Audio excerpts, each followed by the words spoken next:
materi PPT-nya. Ya.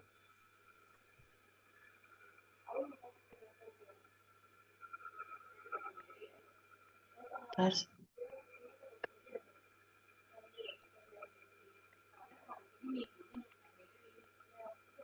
Mohon maaf, apa sudah terlihat? Ya. Terlihat, Kak. Oke.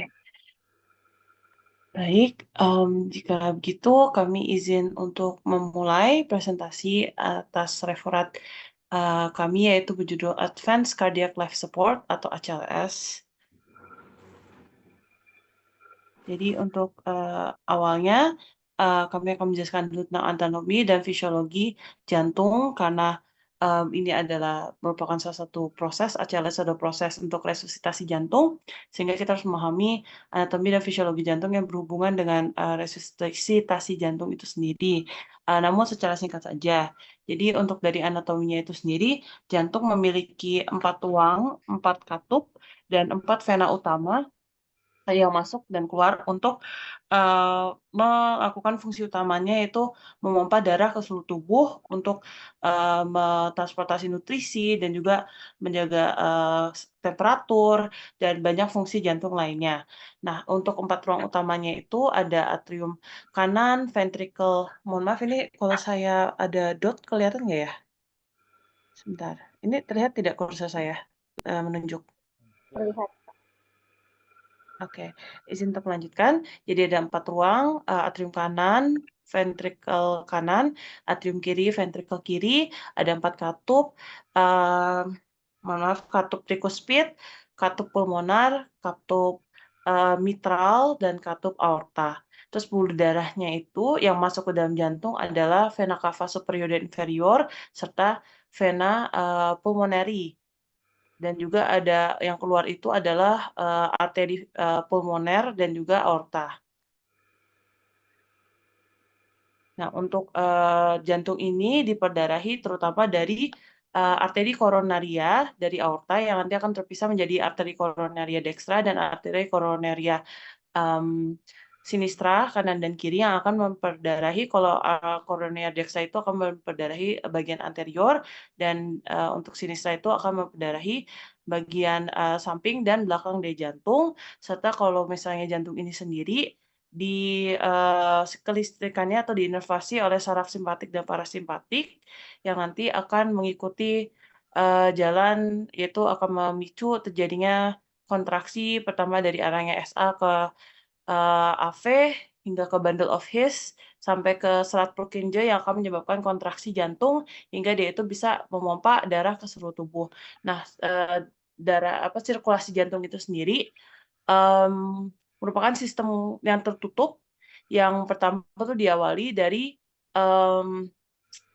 adanya darah yang masuk ke atrium kanan melewati vena cava inferior dan superior, yang dimana darah yang dibawa ini adalah darah yang telah deoksigenasi dari untuk vena cava inferior itu bagian atas dari tubuh, yaitu dari kepala, tangan, bahu, dan toraks itu akan dibawa ke atrium kanan. Kalau misalnya yang vena cava inferior itu akan membawa dari selangkangan dan juga dari kaki untuk ke darah yang belum dioksigenisasi. Nanti itu akan melewati katup trikuspid, masuk ke dalam ventricle kanan yang dimana nanti akan terjadi kontraksi dan dia akan memompa darah ke dalam arteri pulmoner. Yang dimana arteri pulmoner ini nanti akan dibagi menjadi arteri pulmoner kanan dan kiri yang nanti dia akan berjalan atau mentransportasi darah ke paru-paru, membawa darah yang belum teroksigenisasi, di mana nanti di paru akan terjadi pertukaran gas CO2 dan O2, dan yang akan dihasilkan adalah darah yang teroksigenasi. Nanti darah yang akan teroksigenasi ini masuk ke dalam atrium kiri melewati namanya arteri pulmoner kanan dan kiri, dan di atrium kiri ini nanti akan melewati katup mitral ke ventricle kiri, yang dimana nanti akan dipompa ke aorta. Yang dimana aorta ini nanti akan ada percabangannya, dan tadi juga bisa ke arteri koronaria yang memperdarahi darah, terus ada ke arteri uh, Brachiocephalikus, terus arteri komunis brachialis, dan juga kalau misalnya secara inferiornya nanti akan ke um, ke arteri yang menuju ke bagian bawah dan bagian atas uh, dari tubuh.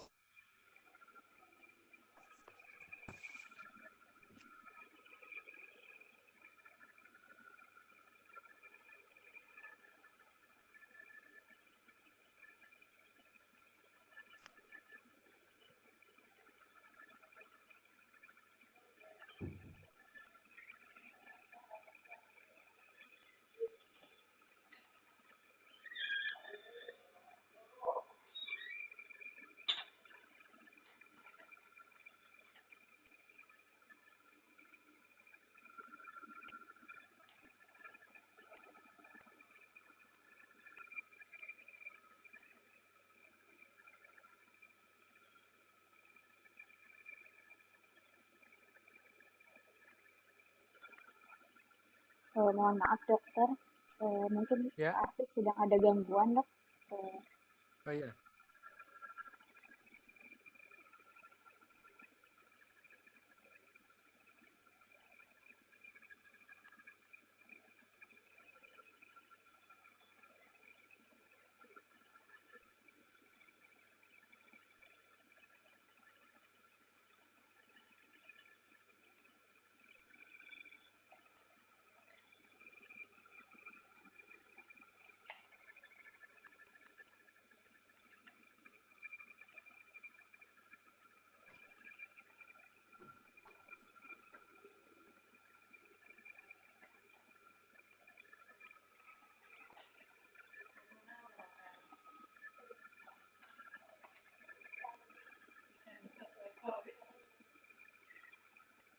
Halo, izin mohon maaf, Ya. saya terputus. Izin untuk melanjutkan.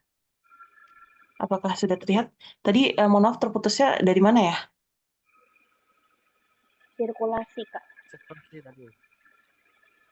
Maaf, sirkulasi.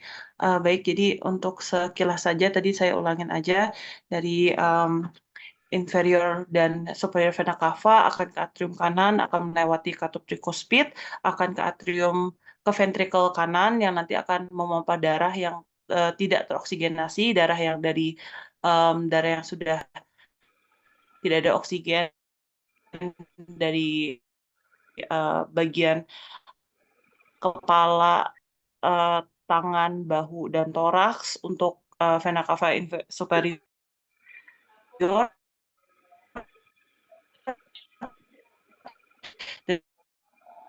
dan vena cava inferior itu akan mengambil darah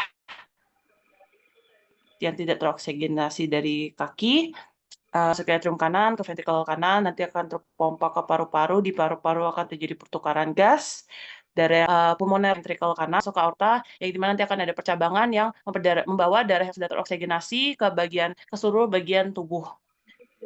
Baik, izin itu untuk sekilas anatomi dan fisiologi jantung. Mungkin bisa dilanjutkan. Baik. Selanjutnya yaitu mengenai materi ACLS ya, Advanced Cardiovascular Life Support.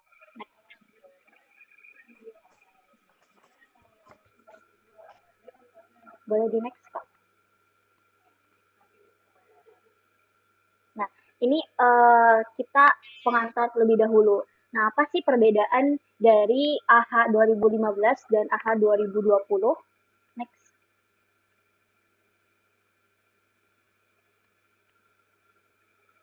Nah, jadi yang pertama ini adalah nanti kita akan bahas secara lebih detail di algoritmanya, tapi ini sebagai pengantar lebih dahulu bagaimana sih perbedaan antara eh, AH 2015 dengan 2020. Yang pertama adalah epinephrine diberikan as soon as possible pada non-shockable rhythm. Kemudian yang nomor dua, chance of survival ini memiliki 6 step. Terus yang nomor tiga, manajemen cardiac arrest pada ibu hamil ini lebih detail. Kemudian yang keempat, manajemen cardiac arrest pada pediatri ini memiliki section yang terpisah. Dan yang terakhir, ada algoritma untuk ROSC. Next.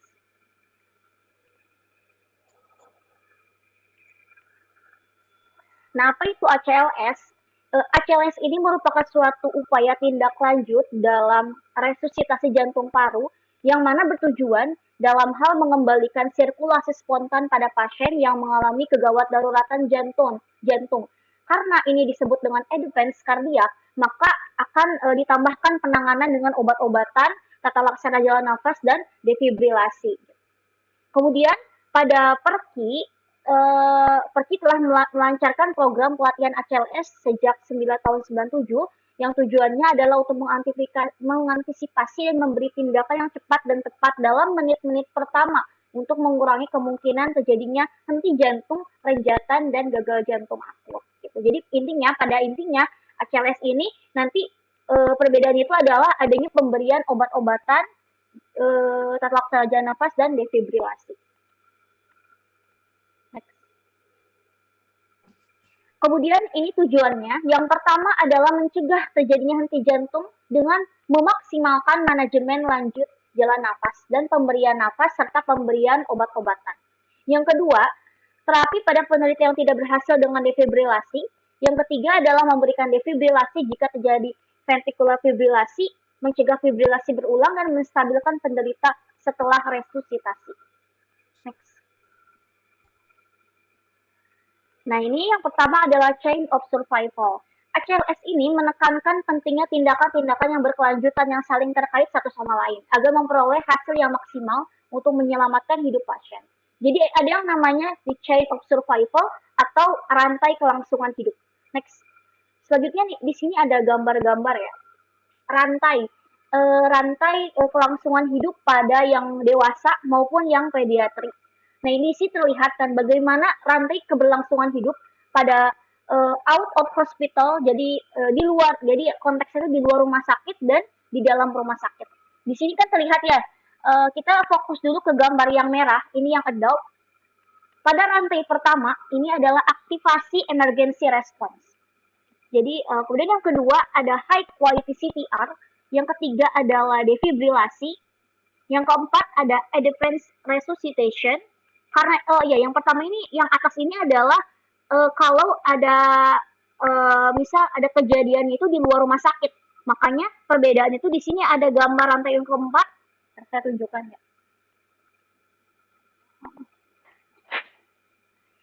Nah, ini gambar yang membedakannya itu di sini. Kalau pada di luar rumah sakit ini tuh ada advanced resuscitation, jadi perlunya penindakan ACLS lanjutan yang lebih efektif. Terus yang rantai kelima ini ada post cardiac arrest care, kemudian recovery. Kemudian kalau pada yang in hospital di dalam rumah sakit, yang rantai pertama ini adalah bagaimana kita tuh harus pencegahan dan pengawasan secara lebih early gitu. Nah, kalau memang sudah ada kejadian, maka kita butuh pertolongan gitu ya. Aktivasi emergency response. Kalau di rumah sakit ada yang namanya kode blue gitu ya, kode blue. Kemudian lanjut high quality CPR, kemudian defibrilasi, dan rantai kelima adalah kalau pasiennya RUSC ya post cardiac dan recovery gitu. Nah, terus ini kalau pada pediatri bagaimana? Nah, pediatri ini pada kejadian yang di luar rumah sakit, pertama ini ada prevention, terus aktivasi emergency response, jadi kita tetap ya perlu bantuan gitu. Nah, habis itu high quality CPR, advanced resuscitation, kemudian post cardiac dan recovery. Sebenarnya mirip-mirip sih ya. Kemudian kalau yang kejadiannya itu in hospital, seperti biasa, kalau kan hospital kan pasiennya di rumah sakit ya, pencegahan dan pengawasan early, aktivasi emergency dan high quality CPR, advanced resuscitation, post cardiac arrest dan recovery. Next.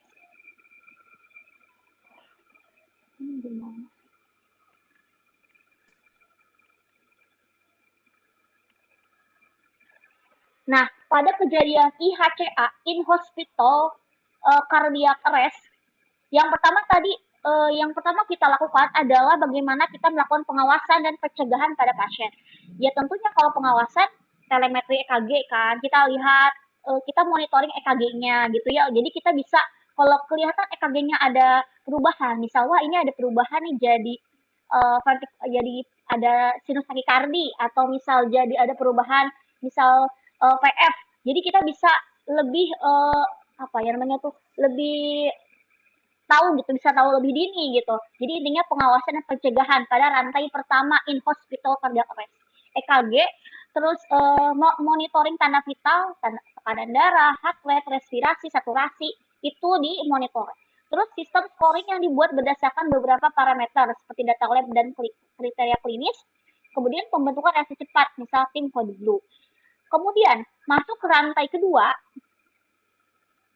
Tadi rantai pertama ini kan, salah, mohon maaf. Ini yang bawah, rantai yang dua. In hospital kan ya, IHCA. Nah, rantai kedua, setelah ada tanda-tanda pasiennya ini bisa rest atau ada sesuatu, kita nggak bisa menolong sendirian gitu. Kita perlu bantuan, maka aktivasi sistem gawat darurat. Kalau di rumah sakit ada sistem reaksi cepat yaitu code blue, di mana tim ini siap sedia 24 jam yang memiliki kompetensi dan pengalaman dalam hal RJP gitu. Nah, setelah itu masuk ke nomor 3, rantai ketiga, yaitu RJP segera. Kita lakukan RJP, kemudian yang keempat adalah defibrilasi segera gitu. Kemudian next ke nomor 5.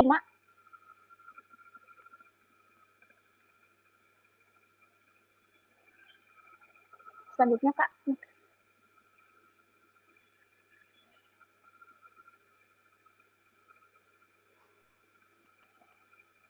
Kemudian nomor 5, penanganan pasca henti jantung yang terintegrasi. Nah, misal kalau pasiennya nadinya jadi kembali, yaitu kan ROSC ya. Nah, nomor 6, pemulihan pasca henti jantung dilakukan dengan rehabilitasi baik jangka pendek maupun jangka panjang. Edukasi pemulihan pasca henti jantung dilakukan tidak hanya pada pasien, namun juga keluarga pasien pasca henti jantung. Next. Ini yang kejadian in hospital ya. Terus kalau yang out hospital di luar, sebetulnya mirip-mirip sih ya. Sama, hampir sama, cuman yang membedakannya itu ada di rantai ke-4. Nah ini, jadi abis RJP, Devim, ini tuh adalah lanjut ke perawatan kardiovaskular lanjutan. Jadi kita perlu bantuan yang lebih advance lagi gitu. Next.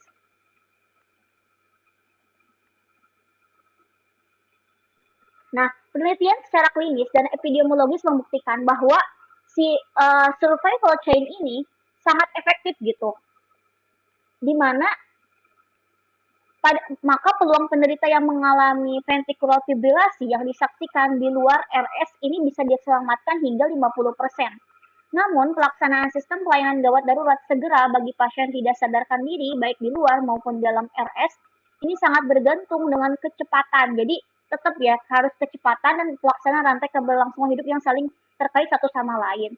Jadi, rantai ini tuh harus keterkaitan gitu. Nah, bila salah satu komponen tidak dilakukan secara benar, maka peluang keberhasilannya itu akan menurun gitu. Next. Oke, kita masuk ke algoritma bantuan hidup dasar pada dewasa. Yang pertama adalah verify scan safety. Jadi, amankan diri, amankan pasien, amankan diri, amankan pasien, amankan lingkungan. Terus, cek, kemudian lanjut ke, pokoknya itu yang paling penting ya, kita harus aman dulu gitu ya. Danger. Kemudian R, responsif. Cek lewat AFU gitu ya. Cek pasiennya sadar nggak apa gitu ya, pokoknya ditepuk pundak-pundaknya.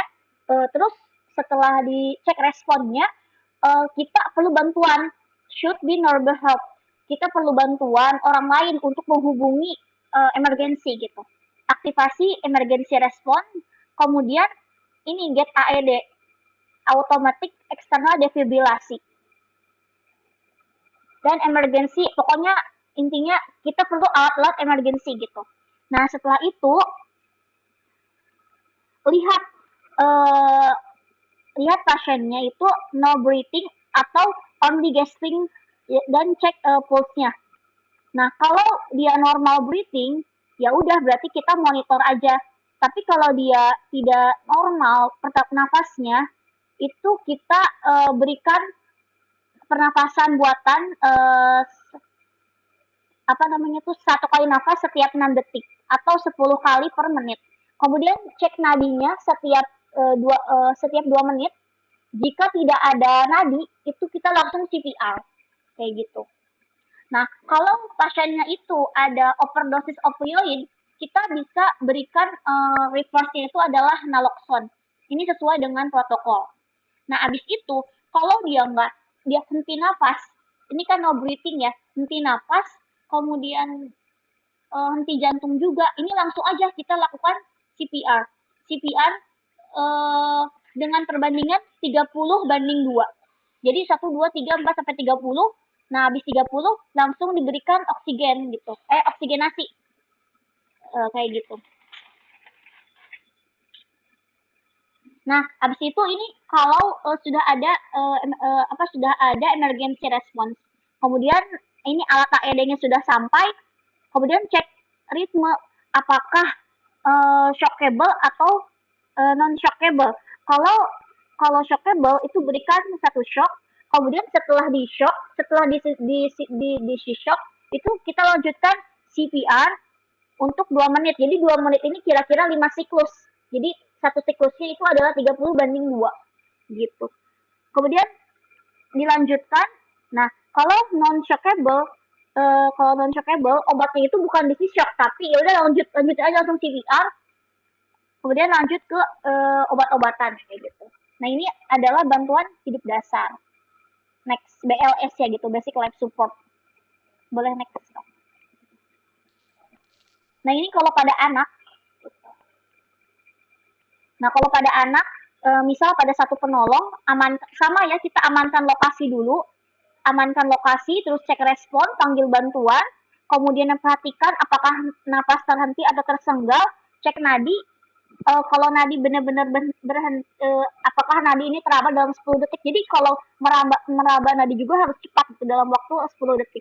Kalau napasnya normal, nadinya keraba, maka korban ini ya udah dipantau aja gitu. Tapi kalau napasnya tidak normal tapi nadinya teraba, berarti kan ini gangguannya cuma napasnya doang, tapi nadinya keraba, ya udah kita kasih aja bantuan nafas 6 detik sekali gitu. 6 detik atau maaf, kalau dewasa itu 6 detik sekali. Kalau pada anak-anak ini 1 kali nafas setiap 2 sampai 3 detik gitu. Jadi kayak lebih cepat kalau anak 1 2 3 kasih nafas buatan. 1 2 3 kasih nafas. Tapi kalau dewasa ya 6 gitu, bisa lebih lama lagi. Terus itu kan henti nafas. Tetap harus cek nadi selama cek terus kalau heart rate-nya kurang dari 60 dengan tanda perfusi buruk, ya kasih langsung lakukan RJP. Tapi kalau dia cuman gangguan ini doang heart rate tapi nggak ada perfusi buruk, lanjutkan pemberian bantuan nafas dan cek nadi lagi kayak gitu. Kalau nggak ada nadi lakukan RJP. Jadi intinya tuh kayak gitu. Kalau henti nafas ya udah kasih nafas aja. Tapi kalau nadinya berhenti, kuncinya adalah CPR. Terus kita balik ke table yang ini. Di sini kan nafas terhenti atau tersenggal. Kalau henti nafas dan henti jantung, hilang kesadaran disaksikan, jadi sama nakes ya, kita lakukan aktifkan sistem respon tanggap darurat. Bila belum dilakukan, ambil AED atau defibrilator. Kemudian mulai RJP. Setelah itu, kalau satu penolong 30:2, bila penolong kedua datang, lanjutkan siklus dengan rasio 15:2. Lanjut langsung gunakan AED begitu tersedia. Nah, setelah 2 menit, penolong masih sendiri, aktifkan sistem respon tanggap darurat dan ambil AED bila belum dilakukan. Terus cek irama, apakah iramanya shockable atau tidak. Nah, kalau iramanya shockable, ini berikan DC shock. Tapi kalau non shockable, lanjutkan RJP kayak gitu. Next. Yang itu kalau yang anak ya. Bedanya tuh cuman sedikit sih gitu. Oke, jadi ini secara penjelasan ya. Jadi kalau penjelasannya sih teman-teman pasti sudah tahu gitu ya. Jadi pada intinya kalau bantuan hidup jantung dasar sebelum diberikan tindakan pertolongan medis lanjutan agar memberikan bantuan sirkulasi dan pernapasan yang adekuat sampai henti jantung ini teratasi atau sampai pasien dinyatakan meninggal. Next. Nah, ini pengertian dari henti nafas. Henti nafas sendiri adalah berhenti nafas spontan, bisa karena gangguan airway, baik parsial ataupun total, atau gangguan di pusat pernapasan. Kalau henti jantung ini adalah berhentinya sirkulasi peredaran darah karena kegagalan jantung. Henti nafas dan henti jantung ini biasanya adalah dua keadaan yang saling berkaitan, sehingga tata laksananya itu tidak bisa dipisahkan. Next. Penyebabnya, penyebab henti nafas, sebelumnya Kak, boleh? Nah, kalau ditanya apa penyebab dari henti jantung, di sini ada gagal jantung, tamponade, miokarditis, kardiomiopati, ataupun PF yang mungkin disebabkan karena obat-obatan, gangguan elektrolit. Next. Nah, ini alur bantuan hidup jantung dasar, ini sama ya kayak tadi. Cuman beda gambar aja. Next. Ini cara bagaimana kita menilai respon pasien gitu. Jadi kalau pasiennya menjawab atau bergerak, ini intinya kita cek respon pasien kayak gitu. Next dulu. Ini udah jelasin tadi sebetulnya. Tepuk-tepuk dan goyangkan penderita. Kemudian ini sirkulasi kompresi jantung. Next. Oke, next. Ini sudah ya tadi sebenarnya sudah dijelaskan lewat bagan yang tadi. Next. Nah, yang paling penting adalah dari banyaknya algoritma yang tadi dijelaskan, yang kunci yang paling benar-benar sangat dipakai adalah bagaimana kita memberikan CPR dengan kualitas yang bagus gitu. Jadi high quality CPR. Jadi ya gitu, kita hafal algoritma tapi CPR-nya nggak bagus ya percuma gitu ya. Jadi bagaimana kriteria high quality CPR? Yang pertama adalah push heart. At least 5 cm in adult. Jadi harus dalam ya 5 cm. Terus push fast. Jadi harus cepat. Kompresinya itu 100 sampai 120 kali per menit. Kemudian complete chest recoil after each compression. Jadi harus berikan kesempatan biar dia recoil dadanya. Terus avoid excessive ventilation dan minimum interruption. Nah, ini adalah 5 hal yang perlu teman-teman perhatikan ketika melakukan CPR gitu ya. Percuma kita hafal algoritma semuanya tapi CPR-nya nggak benar, itu kan membahayakan pasien juga. Next. Nah, kapan kita berhenti melakukan resusitasi adalah kalau RSC itu tidak disaksikan oleh emergency medical service personnel. Terus kalau yang kedua adalah tidak terjadi sirkulasi spontan. Kemudian yang ketiga adalah kalau si alat AED ini nggak ada gitu ya. Next. Nah, terus gimana nih? Bagaimana apa yang kita lakukan jika ada seorang laki-laki yang henti jantung dan cardiac arrest? Oke, next. Nah, yang pertama ini adalah jangan panik, karena kalau panik ya kita nggak bisa berpikir gitu ya. Nah, ketika algoritma henti jantung dewasa, nah ini pertama adalah ketika kita melihat nih ada start CPR gitu ya. Start CPR kita langsung melakukan CPR 5 siklus ini kurang lebih 2 menit gitu ya. Satu siklusnya 30/2, berikan oksigenasi dan lihat monitor, ya lihat EKG gitu. Nah, lihat EKG, iramanya itu adalah shockable atau non-shockable. Ritme shockable ini yaitu ada PF, ventricular fibrilasi dan VT pusless, ventricular tachycardia yang tidak ada nadi. Nah, itu yang di shock gitu. Sedangkan kalau yang non shockable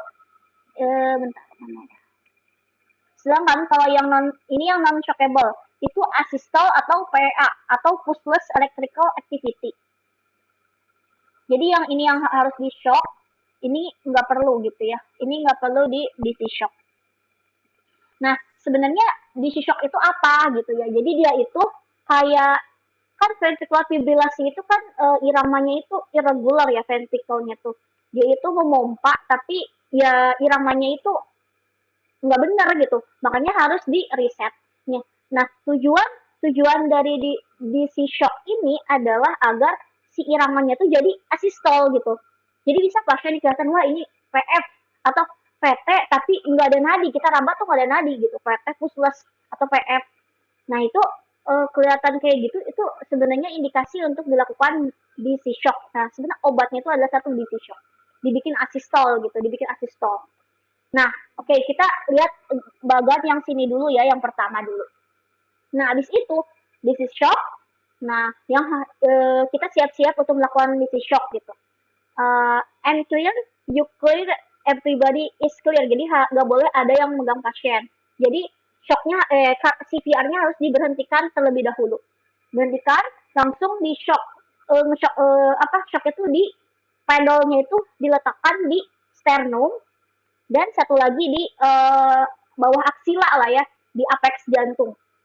Oke. Nah, setelah di shock, kita lanjut CPR lagi 2 menit, 5 siklus, lanjut lagi CPR dan perhatikan juga ritmenya. Gimana irama EKG-nya berubah atau tidak. Dan yang pasti apa namanya?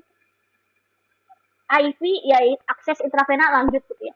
Nah, kita lihat sambil dilihat iramanya, kalau ternyata iramanya itu masih PT, pusles atau PF, ya udah di shock lagi kayak tadi gitu. Di shock lagi. Nah, setelah di shock lanjut CPR lagi lanjut lagi dan tetap ya pokoknya harus jangan lupa sambil diraba gitu. Ininya apa diraba nadinya untuk memastikan dia masih ada nadinya balik lagi atau enggak gitu. Kalau nadinya balik lagi berarti kan udah ROS gitu, spontan circulation. Nah, kalau habis di shock kemudian ke CPR lagi. Di CPR 2 menit sambil masuk obat yang pertama ini adrenalin, epinefrin 1 miligram dibolus cepat. Ya, dibolus cepat, kemudian consider advance airway. Ya ini mulai intubasi gitu ya. Nah, habis itu cek iramanya lagi, di EKG lihat apakah iramanya itu masih PT atau PF, di shock lagi. Habis di shock lagi ya lanjut NJP lagi. Nah, yang kedua, nah sebenarnya si epinefrin ini bisa diulang setiap 3 menit gitu ya, setiap 3 menit. Habis itu obat selanjutnya itu ada amiodaron atau lidocain. Dan nah kayak gitu aja terus gitu. Sampai sambil kita mencari tahu penyebabnya itu kira-kira apa. Nah, ini reversible cause-nya bisa teman-teman baca gitu ya. Nah, terus kalau iramanya non shockable, pasien tiba-tiba asistol. Ya udah kalau asistol itu adalah langsung aja di RJP. Di RJP sambil diinjeksiin epinefrin. Sama pokoknya. Nah, kalau setelah di RJP saya kasih epinefrin, ternyata di EKG tiba-tiba muncul PF, maka berarti indikasi untuk dilakukan DC shock kayak gitu. Pokoknya kayak gitu aja, ngikutin alur ini. Nah, terus kalau ritme shockable nggak ada. Nah, jika tidak ada tanda-tanda untuk kembali ke sirkulasi spontan, balik ke nomor 10. Kalau ROSC misal nadinya kembali, yaitu masuk ke algoritma post cardiac arrest gitu. Oke, next. Nah, ini algoritma henti jantung dewasa. Nah, ini untuk yang anak ya. Next. Next aja dulu deh. Bentar. Nah, ini irama EKG pada penderita henti jantung. Nah, ini adalah gambar EKG ventricular fibrilasi ya. Ini yang harus di shock. Next. Kemudian ini PA. Jadi PA ini adalah pulseless electrical activity. Jadi dia itu irama EKG up semuanya kecuali PF, VT, pulseless sama asistol. Plus lain daripada itu. Jadi dia itu kayak sindroma klinis tapi nggak ada nadinya gitu. Nah, itu harus dicari tahu reversible causes-nya 5H dan 5T. Ini indikasi untuk langsung RJP. Next. kalau henti, kalau nggak ada nadi. Kemudian asistol, nah ini asistol. Nah, ini irama non henti jantung pada EKG, ada sinus takikardi, atrial fibrilasi. Next, kalau ini nggak perlu ya. Ini bukan bukan irama cardiac arrest gitu. Next. Nah, ini ada atrial flutter, SVT. Ini nanti kita masuk ke algoritma takikardi yang akan dijelaskan selanjutnya. Next. Kemudian ini ada ventricular tachycardia monomorphic, torus Poang. Next.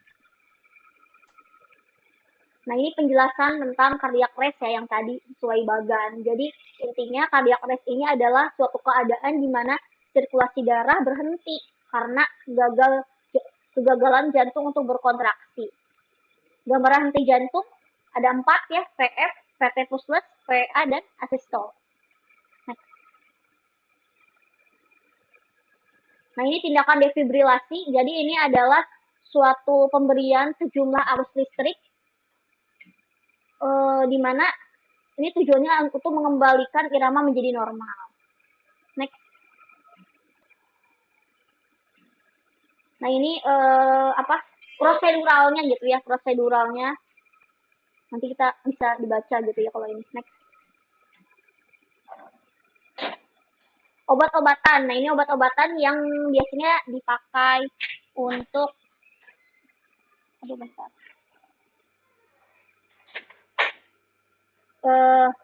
Boleh back sebentar, Kak.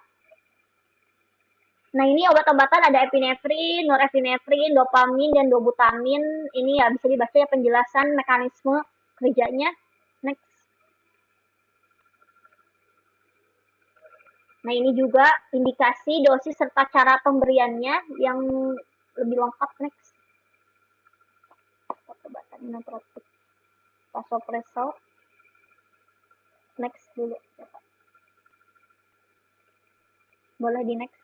Ini bisa dibaca ya teman-teman penjelasannya yang lebih lengkap. Nah, ini adalah adult ACLS. Jadi algoritmanya hampir mirip sebetulnya. Intinya stop CPR, cek ritme, kalau ritmenya PF atau VT push dilakukan DC shock, terus lanjut CPR, masuk obat, epinefrin atau dobutamin, epinefrin setiap 3 menit, 3-5 menit sekali, atau kemudian lanjut bisa masuk amiodaron, consider advanced airway, dan tentunya cari tahu gitu ya penyebabnya. Lanjut seperti itu, terus ya udah CPR gitu. Kalau nadinya kembali masuk ke algoritma ROSC. Next. Oke. Mungkin dilanjutkan oleh Kak Asik, silakan. Baik, izin untuk melanjutkan. Jadi ini untuk algoritma perawatan pasca henti jantung.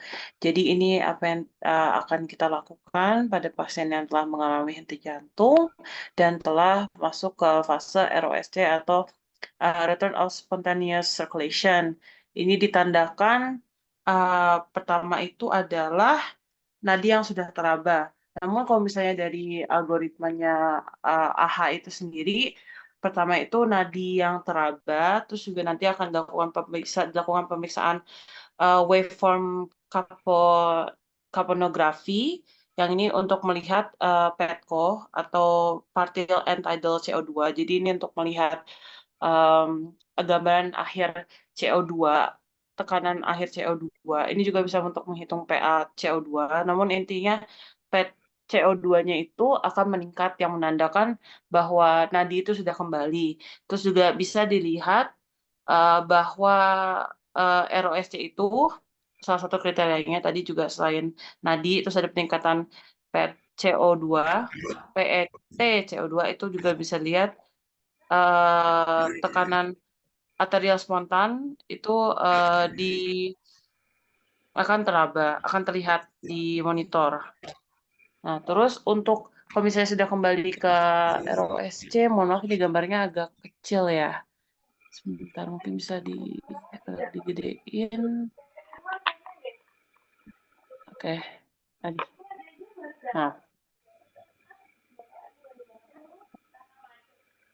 Nah, Jadi pertama itu kalau misalnya sudah ROSC, kita akan melakukan bahasa dasarnya melakukan primary survey lagi ABC, mohon maaf. Jadi soal airway-nya tadi kalau misalnya pasiennya itu seharusnya memang kalau misalnya ada gangguan nafas, ada henti nafas itu akan terpasang ETT atau LMA yang nanti kalau misalnya belum ada itu dipasang sekarang, pasang cepatnya. Terus habis itu pastikan bahwa uh, ETT dan LMA-nya itu baik dengan memeriksa saturasi oksigennya juga dan apakah ada gangguan dalam pergerakan pernafasan. Jika ada memang gangguan walaupun sudah terpasang ETT dan LMA, itu menandakan adanya obstruksi baik di dalam LMA-nya seperti contoh ada produksi mukus yang terlalu banyak di ETT-nya sehingga perlu disuction semacam seperti itu. Jadi kita harus menguasai airway-nya dulu yang sudah ada ETT-nya itu apakah perlu suction atau tidak, apakah ada obstruksi atau tidak, apakah sudah terpasang dengan benar atau tidak. Nah, selanjutnya itu kita kelola breathing-nya, yaitu apakah pertama breathing-nya itu kalau misalnya tidak terpasang ETT dan LMA itu sudah spontan atau tidak. Kalau misalnya tidak spontan, kita dan memang ada gangguan pernafasan, kita berikan ini rescue breathing, yaitu di mana kita memberikan nafas 10 kali per menit atau satu nafas tiap 6 detik, terus dengan target SpO2-nya itu 92 sampai 98 dengan target di PaCO2-nya 35 sampai 45 mmHg yang dimana hasil ini akan kita dapatkan nanti pada saat algoritma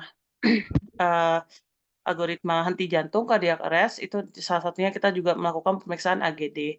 Nah, terus kita juga melihat sirkulasinya, cek tekanan darah pasien. Target tekanan darah pasiennya itu adalah 90 mmHg dan MAP-nya itu di atas 65 mmHg. Jika tidak, ini ada gangguan hemodinamik dan mungkin bisa dilakukan loading cairan biasanya yang dilakukan. Dan maksimumnya itu dilakukan loading cairan 2 liter. Jadi awalnya diberikan dulu cairan 500, terus kita lihat respons, terus habis itu loading lagi sehingga 1000. Terus biasanya kalau misalnya sudah 1000, nanti mulai maintenance aja dosisnya.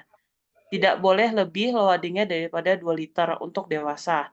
Nah, setelah sudah kita melihat ABCD-nya sudah terkontrol, kita periksa EKG pasien juga, dan kita perhatikan EKG-nya kalau misalnya ada tanda-tanda STEMI dan shock kardiogenik, itu dilakukan intervensi jantung yang emergency. Kalau misalnya STEMI, itu dilakukan seperti PCI primer, atau misalnya tidak ada PCI primer yang fasilitas PCI primer tidak ada, itu dilakukan fibrinolitik, juga dilakukan Monaco, jadi pemberian morfin, aspirin, aspilet, nitrat, dan teman-temannya, tetrax sama STEMI.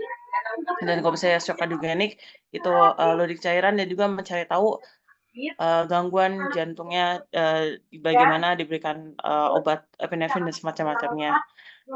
Nah, terus habis itu kita memeriksa kesadaran pasien, respons pasien. Itu apakah pasien dapat mengikuti perintah atau tidak. Seperti kita awal-awal kalau misalnya jantung itu kan kita membangunkan pasien terus habis itu mencoba mendapatkan respons.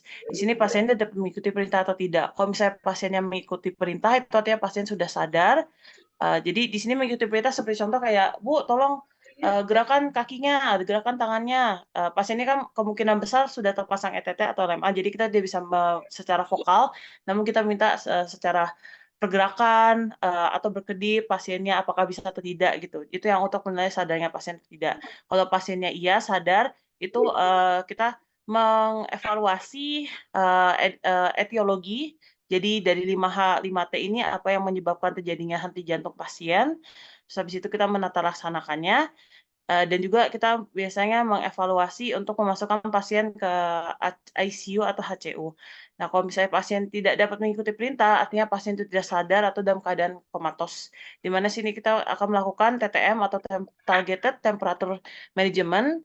Ini harus langsung dilakukan, dan itu targetnya itu adalah 32 hingga 36 derajat Celcius selama 24 jam menggunakan alat pendingin dengan siklus yang umpan balik.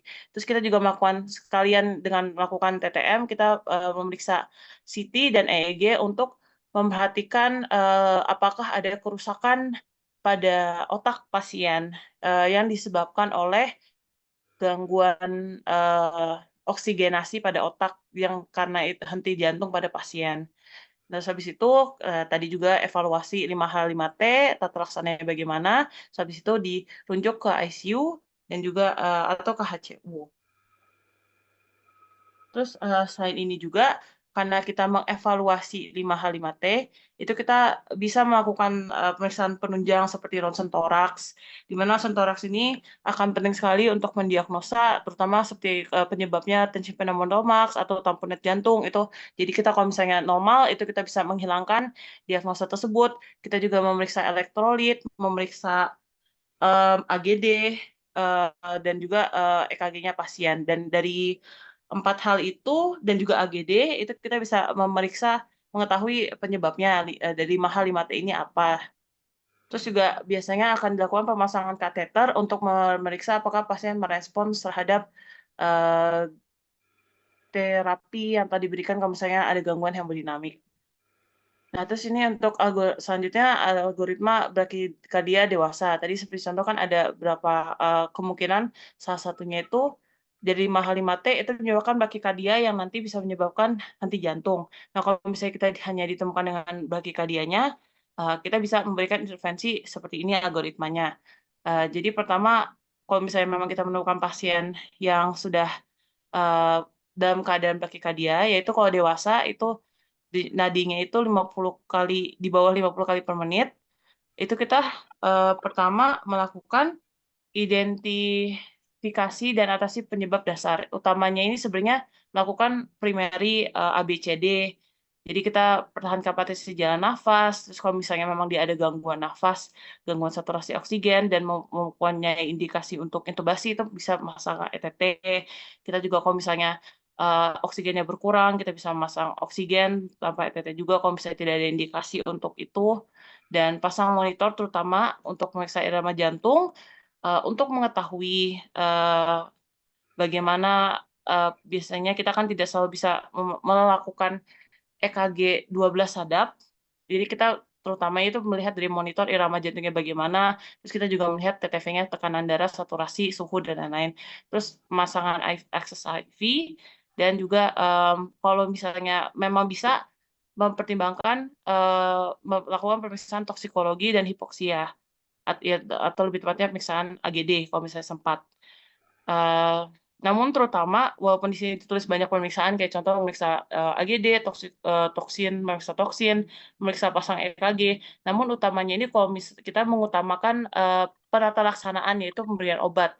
Nah, untuk tahu kita itu akan memberikan obat atau tidak, itu kita melihat apakah nih pasien dengan bradiaritmia ini mempunyai gejala-gejala ini. Jadi kalau misalnya ada yang dengan 50 kali per menit, terus ada gejala hipotensi, GCS-nya menurun, jadi status mentalnya gangguan, ada perubahan gangguan status mental, jadi pasiennya delirium dan semacamnya, ada tanda-tanda shock, jadi ada tekanan darah yang menurun, seperti tekanan darah di bawah 100 diastoliknya, terus nadinya di atas 90, jadi takikardi, mohon maaf, tanda-tanda shock, jadi tanda tekanan darahnya menurun, terus habis itu ada akralingin, ada CRT yang manjang, terus habis itu ada nyeri dada iskemik yang bisa menandakan ada istemi, dan ada gagal jantung akut, itu langsung diberikan pengobatan. Pengobatannya itu terutama atropin.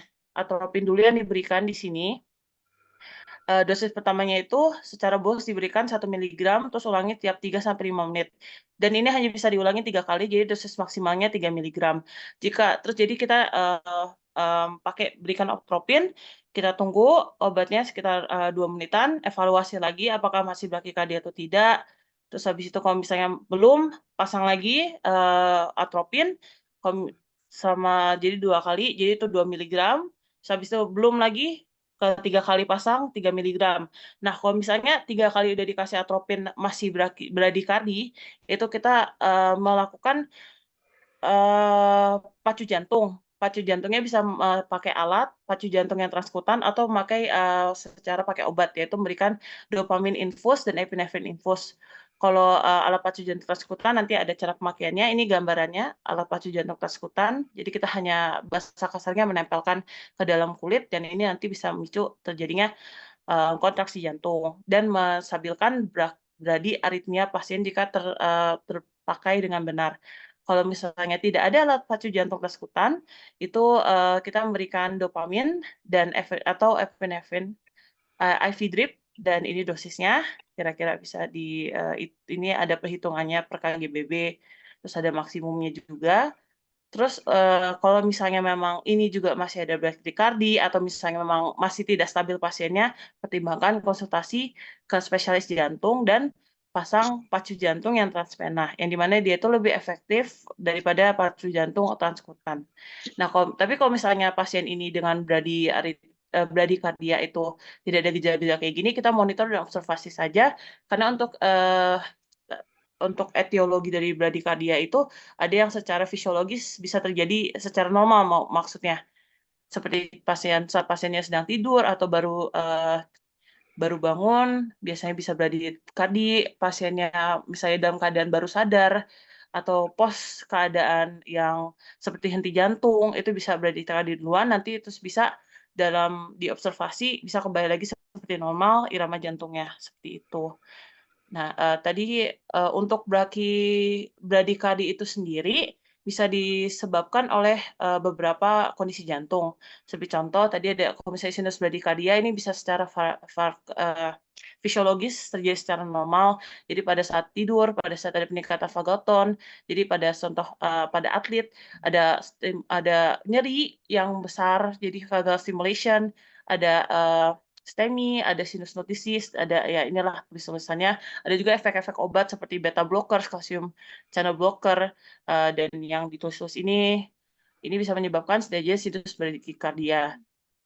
Nah, kalau misalnya memang ada sinus bradikardia ini, ya nanti karena kemungkinan tidak ada gejala-gejala yang memburuk, itu kita bisa monitor saja.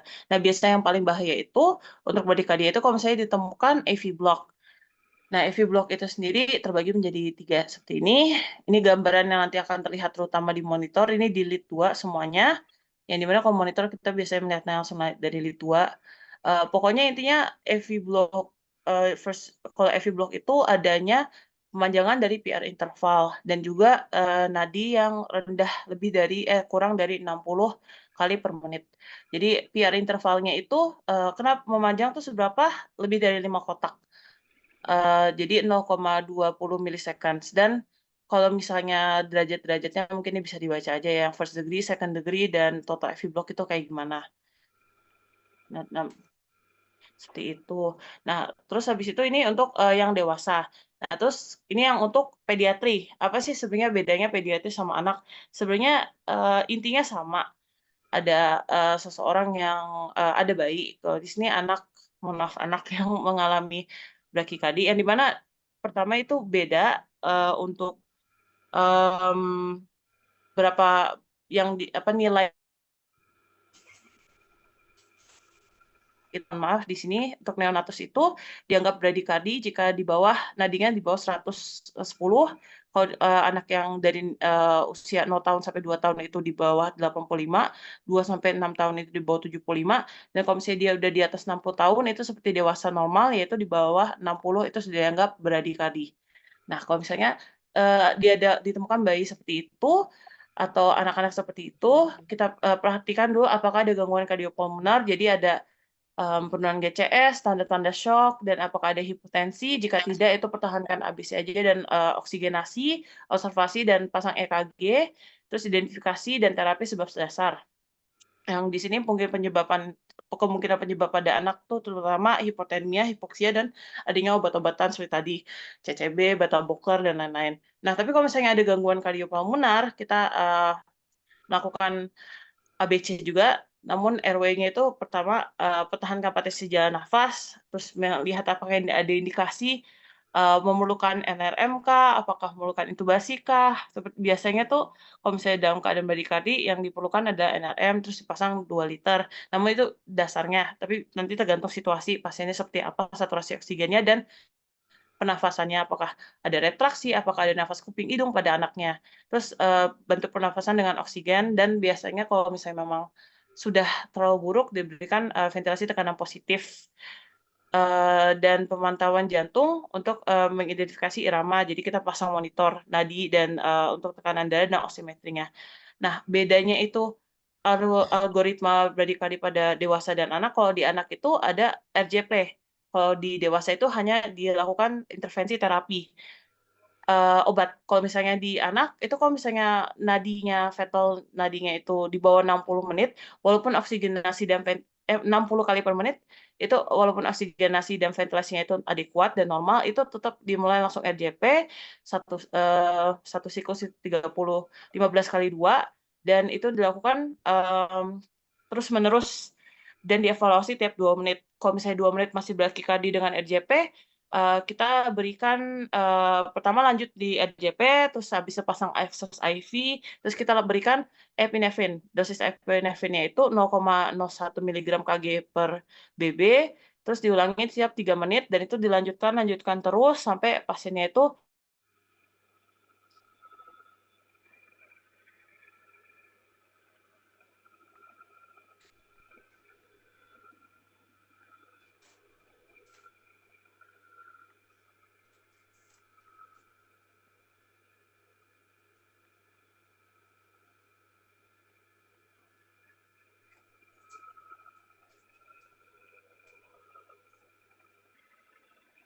maaf, izin untuk melanjutkan kembali. Apakah sudah terdengar kembali? Dengar. Oke, jadi kembali lagi bedanya yang pediatri dan dewasa itu adanya RJP, yang dimana RJP-nya ini dilakukan jika nadinya itu untuk anak di bawah 60 kali per menit. Terus habis itu kalau diberikan, kalau misalnya terus sama satu siklus 2 menit itu tetap di bawah 60 kali per menit, nadinya itu dipasang akses IV, diberikan epinefrin dengan dosis ini, atropin dengan dosis yang ditulis di sini, dan pertimbangkan pasang pacu jantung. Terus habis itu kita lanjut terus pola ini, cek nadi apakah sudah di atas 60 kali per menit atau tidak, terus apakah sudah nadinya teraba atau tidak. Kalau misalnya nadi teraba, kita lanjutkan aja terus lakukan RJP hingga sampai dia itu kembali normal lagi, nadinya sudah di atas 60 kali per menit. Dan kalau misalnya tidak teraba nadinya setelah diberikan epinefrin dan atropin, itu lanjutkan ke algoritma henti jantung pediatri yang tadi sudah dijelaskan oleh Rida.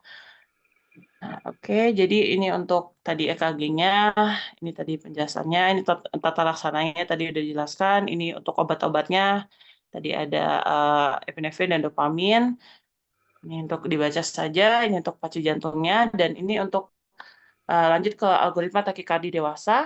Jadi ini tadi brakikardi, sekarang takikardi yaitu nadinya berlebihan 150 kali per menit. Kita menemukan pasien dengan keadaan seperti ini, sama dasarnya itu melakukan maintain ABC, potensi jalannya di maintain, perhatikan apakah nih pasien memerlukan pemasangan NRM, ada indikasi intubasi, ada indikasi diberikan VTP dan semacam-macamnya, terus bisa berikan oksigen yang sesuai dengan saturasi oksigennya, terus pasang monitor untuk melihat TTV dan irama jantung, terus melakukan pasangan akses IV dan pasang EKG 12. Namun kalau misalnya tidak ada cukup waktu, terutama adalah perhatikan ABC saja dan pemasangan akses IV. Nah, terus kalau tachyarrhythmia sama tadi kayak brakinya, ini ada gejala yang membahayakan atau tidak. Nah, kalau gejala yang membahayakan di sini adalah hipotensi, perubahan status mental akut, jadi pasiennya GCS menurun, delirium dan semacam itu, tanda-tanda shock, jadi dada iskemik dan gagal jantung akut. Sebenarnya gejalanya sama sih, yang harus diperhatikan sama tadi Brady, namun ini nading aja yang cepat gitu loh. Nah, kalau misalnya ada yang gejala seperti itu, dilakukan kardioversi. Nah, kardioversi itu apa? Itu sebenarnya memberikan sama listrik seperti defibrilator, namun dengan dosis yang berbeda. Nanti untuk dosisnya akan lebih dijelaskan. Namun intinya ini akan diberikan um, dosis listrik ke jantung untuk menstabilkan irama jantung, dan ini tersinkronasi dengan maksud mengikuti QRS kompleks yang ada di dalam yang terlihat di monitor. Jadi nanti alat listriknya itu akan diberikan kepada pasien itu pada saat pasiennya masuk ke dalam fase refraktor, yaitu di mana ditandainya oleh QRS seperti itu. Dan nanti juga karena ini memberikan listrik dan ini akan nyeri, itu pertimbangan melakukan sedasi pada pasien. Dan jika misalnya QRS-nya sempit dan teratur, bisa diberikan adenosine dosis pertamanya 6 mg IV bolus cepat dengan diikuti dengan dosis keduanya 12 mg jika dibutuhkan. Dengan maksud jika dibutuhkan yaitu tidak ada perbaikan dari nadinya, jadi masih di atas 150 mg. Nah, kalau misalnya dengan kardioversi itu masih terjadi, masih tetap ada aritmia dan juga faktor-faktornya masih belum baik, itu konsultasi ke spesialis jantung, pastikan ini dosis energinya apa sudah sesuai, dan ditingkatkan kalau misalnya masih belum baik, dan penambahan obat anti aritmia lainnya sesuai dengan konsultasi ahli jantung, dan juga mengetahui penyebab dasarnya. Nah, terus kalau misalnya nih tidak ada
Halo, Ya, lanjut. Ya, izin mohon maaf sekali tadi ada gangguan di laptop saya. Izin untuk melanjutkannya. Em, Kembali lagi tadi untuk takiaritmia itu melihat ada keadaan nadi di atas 150%, terus apakah melihat adakah gejala-gejala hipotensi, perubahan status mental akut, tanda shock, terus ada tanda nyeri dada, iskemik, pristemi, terus ada gagal jantung akut. Kalau terus habis itu juga melihat apakah QRS-nya itu melebar atau tidak, yaitu atau di atas 0,12 detik atau 3 kotak kecil. Jika iya ada QRS yang melebar, berikan adenosin. Namun itu jika misalnya QRS-nya itu pada monitor itu terlihat teratur dan monomorfik, nanti akan ditunjukkan gambaran monomorfik itu bagaimana. Dan diberikan juga IV obat IV aritmia yang di sini sarankannya ada amiodaron, dan juga konsultasi ke SPJP, terus masuk ke tadi jika masih refraktor itu apa yang harus dilakukan. Nah, tapi kalau misalnya dia itu QRS-nya tidak lebar, itu kita lakukan saja manuver vagal. Jadi pasiennya itu minta untuk dibatuk atau untuk menahan nafas.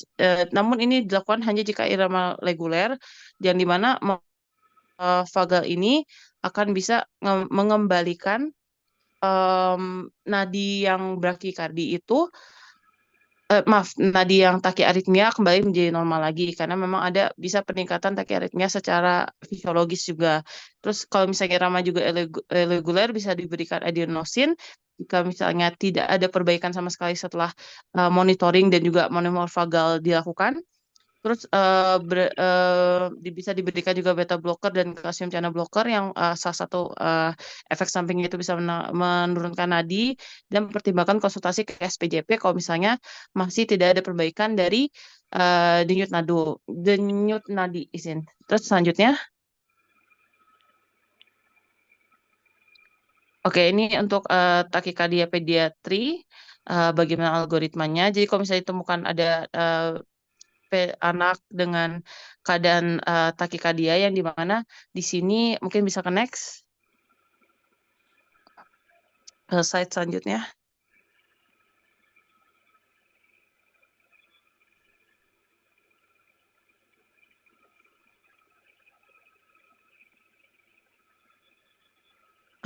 Izin bisa ke slide selanjutnya. Oke. Nah, baik.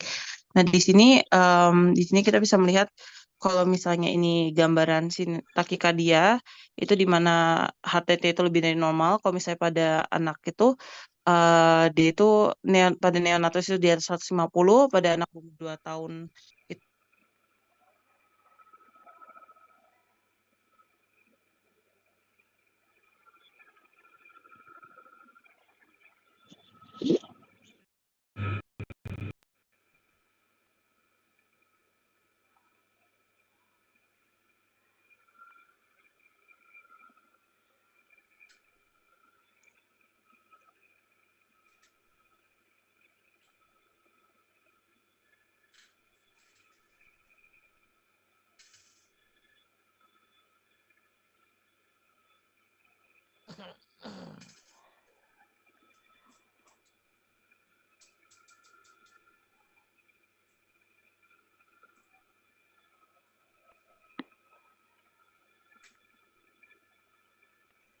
I love you, sinyal.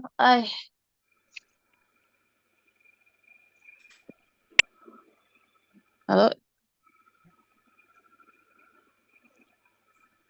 Ya, terdengar, Kak.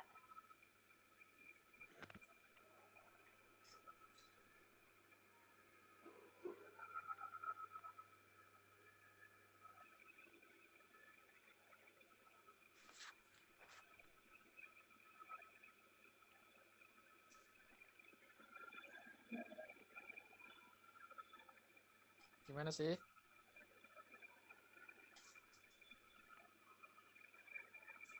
halo. Mohon maaf saya baru masuk lagi. Em, izin untuk melanjutkan.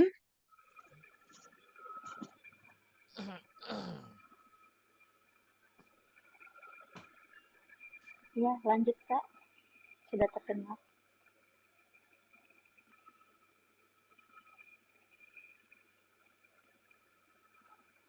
Eh, Mungkin Dok untuk mengefektifkan waktu, kita lanjut dulu aja ke bagian algoritma pregnancy, kehamilan. Yang poin pentingnya aja ya. Siap, Dok. Ini ya, sedikit lagi sih, Dok. Tinggal yang kehamilan. Nah, ini untuk yang kehamilan sendiri, RJP-nya itu sedikit Ya. berbeda. Kalau pada pada boleh ke gambar sebelumnya, Pak? Gambar yang tadi sebelumnya. Nah, ini kan kalau pada kehamilan, ini yang RJP-nya itu yang dibedakan itu adalah si ibu hamilnya itu harus dimiringkan 30 derajat ke arah kiri. Nah, ini tujuannya apa? Karena kalau pada kehamilan kan ini ya, ada arteri vena di mana kalau pada telentang nanti dia akan menekan vena cava inferior aorta abdominalis yang bisa menurunkan cardiac output gitu. Jadi dimiringkan ke arah kiri 30 derajat gitu ya RJP-nya. Terus next ke algoritma.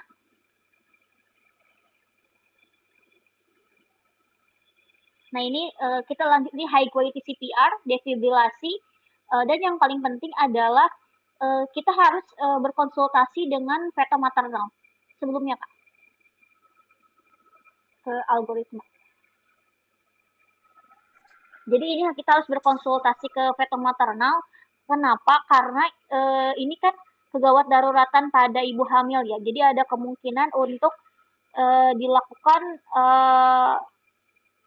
SC gitu, dilakukan SC. Kemudian seperti biasa untuk intervensi maternalnya itu adalah ABC gitu, airway-nya diperhatikan, kemudian oksigenasi dan juga IV.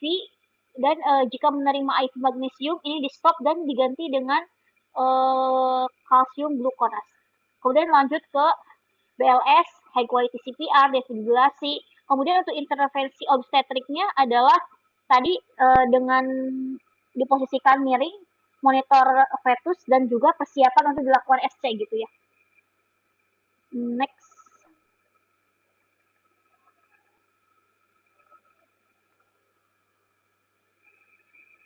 Next. Nah, ini hal-hal yang perlu diperhatikan ya. Jadi untuk penyebab dari henti jantung pada ibu hamil ini, boleh sebelumnya sebentar.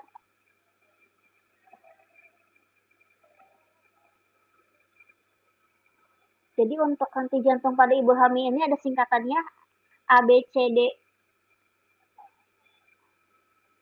Boleh ke slide sebelumnya, Pak Maaf.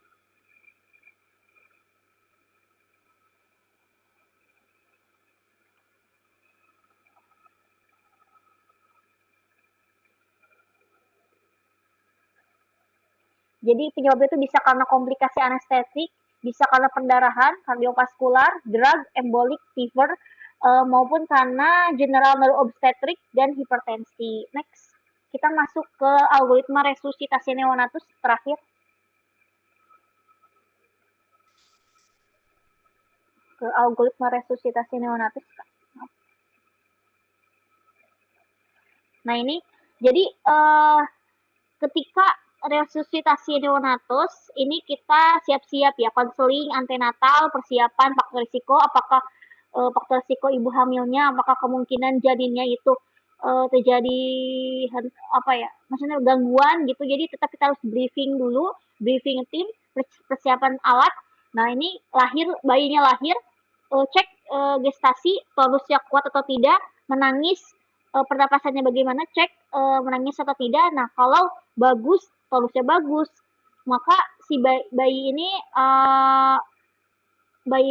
apa didekatkan dengan ibunya untuk rutin care, dihangatkan, kemudian dimainkan suhunya, position airway, clear secretion, keringkan, gitu, ongoing evaluation. Tapi kalau tonusnya nggak bagus, nafasnya megap-megap, nah ini kita lanjutkan untuk dihangatkan, kemudian ini apa suhunya di maintain, position airway dan sekresi dibersihkan, dikeringkan dan distimulasi ya, digosok-gosok terus punggungnya. Nah, terus kita cek nafasnya, apakah bayi tampak apne atau gasping, heart rate-nya di bawah 1000. Nah, kalau heart rate-nya di atas 100 berarti kalau heart rate-nya itu di atas 100 kemudian tapi ada persisten cyanosis, maka dilakukan position and clear airway, monitor saturasi, diberikan oksigenasi dan pertimbangan untuk diberikan CPAP. Tapi kemudian kalau bayinya itu di bawah 100 heart rate-nya, maka pertimbangan untuk diberikan ventilasi tekanan positif, monitor saturasi dan monitor EKG. Kemudian cek lagi, heart rate itu apakah masih di bawah 100? Kalau masih di bawah 100, maka cek pergerakan dada, ventilasi, dan ETT juga dibutuhkan, laryngeal maps. Kemudian cek lagi heart rate-nya apakah masih di bawah 60, maka kompresi dada, kemudian koordinasi untuk dilakukan ventilasi tekanan positif, oksigenasi, monitor EKG, dan pertimbangkan untuk dilakukan umbilical vena catheter. Kemudian cek lagi heart rate-nya, kalau masih di bawah 60, maka dilakukan injeksi epinefrin, kemudian heart rate-nya kalau persisten di bawah 60, pertimbangkan terjadi hipovolemia. Dan atau pertimbangkan terjadi pneumotoraks. Oke, next.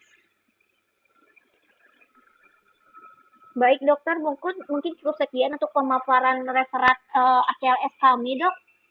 Dipersilahkan dokter, dari dokter barangkali atau dari teman-teman. Terima kasih dokter. Ya. Secara umum presentasinya sudah bagus. Cuma nanti untuk agar tanya jawabnya lebih enak. Mohon maaf dok, Nanti suaranya kurang begitu terdengar ya dok. volumenya. Jelas belum? Halo? Ya, Dok. Ya, suaranya sudah jelas? Jelas, Dok. Sudah jelas, dokter. Ya, oke, presentasi yang bagus ya. Artinya cukup memahami. Cuman nanti kita akan banyak tanya jawab, menyesuaikan dengan kenyataan di lapangan, prosedurnya bagaimana, obat-obatannya seperti apa, nanti ada masukan-masukan terkait tata laksana real di lapangan seperti itu. Mengingat jamnya juga sudah malam, presentasi sudah oke, nanti kita tinggal hari Rabu sekitar jam 9-an kita ini ya di ruang apa? Di ruang kodik ya. Boleh, Dok. Di Ya, ruang kodik. Baik, dokter. Di ruang kodik. Tanya jawab, diskusi sebentar, terus langsung langsung ke praktek ke manekin ya. Iya, Dok. Baik, Nanti dokter. udah siap-siap pertanyaannya ya. Pertanyaannya yang keren-keren lah. Siap, dokter. Ya, pertanyaannya Siap, Dok. bagus. Nanti terserah mau janjian, pokoknya yang penting tahu ngejawabnya. Jadi teman-temannya juga bisa dapat manfaat. Terus yang kalau bisa juga yang lebih bersifat aplikatif. Misalnya bertanya kalau ada pasien kayak gini saya ngapain ya, kayak gini saya ngapain ya, gitu ya. Jadi nanti kenyataan di IGD kalian ngadepin sudah ada bayangan gitu. Jadi yang memang teori bagus, cuman maksudnya intinya yang kita ambil ya. Oke, cukup ya kira-kira ya. Terima kasih atas presentasinya Rida sama Asih ya. Sama-sama, Dokter. Halo. Iya, Dok. Baik, terima kasih. Terima kasih banyak, dokter. Banyak, Dok. Selamat istirahat, Dok.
Anestesi.